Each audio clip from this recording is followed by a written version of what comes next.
This Larkin situation is not going to go away for the Detroit Red Wings. How could it? This guy's their captain, and he wants out.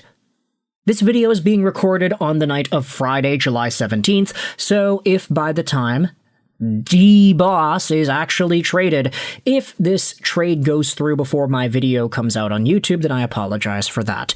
But because of the stranglehold that this situation presents, I feel fairly confident in saying that Larkin, by the time this video is public on YouTube, he's probably still a Red Wing, right? Unless he immediately opens his trade list to other teams, which at this point, I don't know if that's really a smart thing to do while the team currently lacks a general manager. But this Larkin situation is not going away. And we have some updates on the Larkin and Yzerman front. We have some conversations as to who could come in and be Yzerman's replacement, and what this actually means for the Larkin trade sweepstakes, if you even wanted to say the Larkin trade sweepstakes even exist at this point. Let's take a look at some tweets here. Elliot Friedman went on to NHL Tonight a few days ago and spoke about the Detroit Red Wings. He said, "I see a world where somebody comes in and takes this GM management job and says, I want to sit down with Larkin and see if I can change his mind, sell him on a plan. But I think right now, that's uncertain." There is an interesting idea that's floated around some Red Wings fan circles that asks, doesn't declare, but it asks whether or not Dylan Larkin could be convinced to stay with new management at the helm. Maybe there was a personal element to Larkin and his willingness to ask out of Detroit because of the fact that Stevie Y was the guy in charge. We just made a video yesterday talking about the supposed rift between these two individuals. Supposedly Larkin was already pissed off because 6 years ago, he didn't get the captaincy right away after the retirement of Henrik Zetterberg, and whether or not that was Steve Yzerman's fault, that's up to you. But if there was already some difficult feelings between the captain and the GM, I do wonder that with the GM out, does that open up Larkin to the idea of wanting to stick around if somebody new comes in and somebody new is able to actually sell him on a plan? When you get to a point where you don't like somebody, it's a lot more difficult to buy what they're selling. In anything, really. Like, I'm sure y'all probably have these people in your life. I am not trying to definitively say or confirm anything about the relationship between Larkin and Steve Yzerman, but with all these things coming about, from last year Dylan Larkin complaining in the media that Stevie Y didn't make any trades, to that conversation continuing into this season, and the supposed captaincy difficulty from 2019, it seemed. If it gets to a point where, man, that's my boss, I just don't like the guy, it becomes so difficult to make peace in your brain, and unless you have the willingness to just step down and be like, okay, I'll be the bigger person, I'll just suck it up, I'll treat this person with respect, and we'll try to move forward despite my personal feelings getting in the way.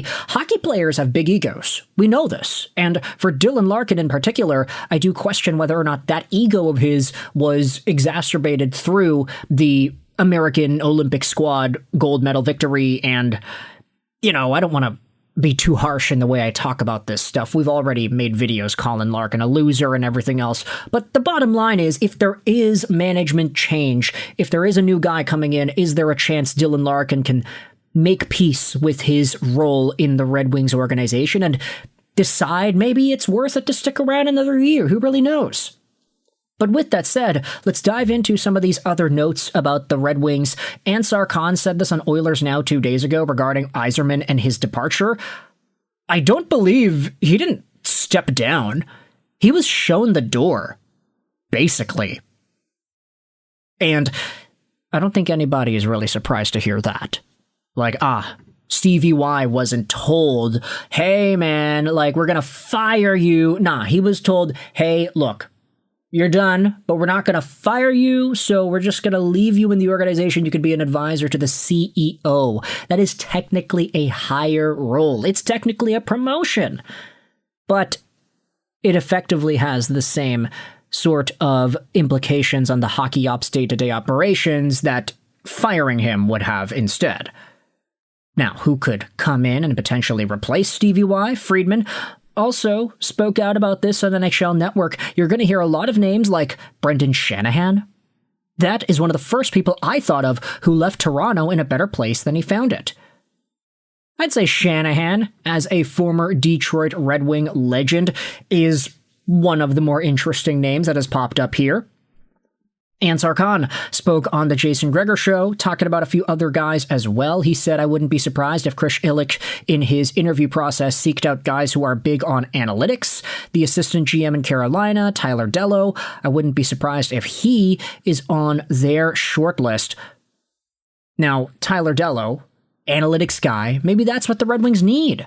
Just start building the team based off of the numbers, because we've actually seen that works in the National Hockey League. And especially for a team like the gosh darn Carolina Hurricanes, they've been doing some really good work over the past few years. It finally came together and it finally resulted in a Stanley Cup victory. It might take a number of years, but if you're trading away your captain, you probably have a number of years to sit back and try to rebuild. This is Spectres Hockey from 2 days ago, July 16th. It goes over what Ansar Khan wrote about on MLive.com, how the Red Wings face several unanswered questions following the club's announcement that Stevie Y has stepped away as their GM.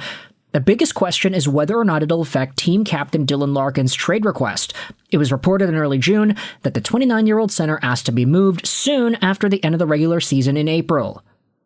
Larkin submitted a 3-team trade list, and then he added Dallas later on. Khan believes Larkin's request may have triggered the timing of Yzerman's removal. He thinks that the club's ownership would rather retain its first-line center than a GM who has underperformed during his 7-year tenure in the role. Another question is whether this news will lead Larkin to change his mind about a trade. If it does, it means the request was due to problems with Yzerman. Otherwise, it'll mean that he's lost all hope for the Red Wings becoming a contender regardless of who is in charge. Khan also wondered whether assistant GM Sean Horkoff or Chris Draper could replace Yzerman, or whether the organization would look somewhere else. He thinks the new GM would be reluctant to fire head coach Todd McLellan because a few suitable alternatives are currently available. Now, this also goes over into the Minnesota Wild talk as well. Michael Russo and Joe Smith felt that Larkin and his situation is a lot more difficult now because of Yzerman's departure. At minimum, there will be a further delay for the Wild as the Red Wings conduct their search for a new GM. However, it could kill off any momentum they had towards acquiring Larkin, as Yzerman's replacement takes some time to meet with the Wings captain and assess the situation. The new Wings GM must determine whether to maintain a win-now mentality to end the decade-long rebuild or retool by acquiring future assets instead of established players. It'll become a headache for the Wild if Larkin changes his mind. There are no suitable Plan B options to fill their first-line center position in the trade or free agent markets. They passed an opportunity to pursue Vinny Trocheck in favor of going after Larkin. Now that's a pretty interesting thing as well. If the Wild don't get Larkin, who else could they get? They could get Elias Pettersson. How about that? Have Petey and Hughes on the same team again? Nah, sorry, I'm good. There then is a little segment here written about the future of Alex DeBrincat, whether or not this is a guy that will be able to come back after his contract expires. There's a good foundation with guys like Seider, Edvinsson, and Lucas Raymond, but we shall see where the other names lie in the long-term future. Either way, you can let me know your thoughts in the comment section below. Do you think Dylan Larkin could rescind his trade request?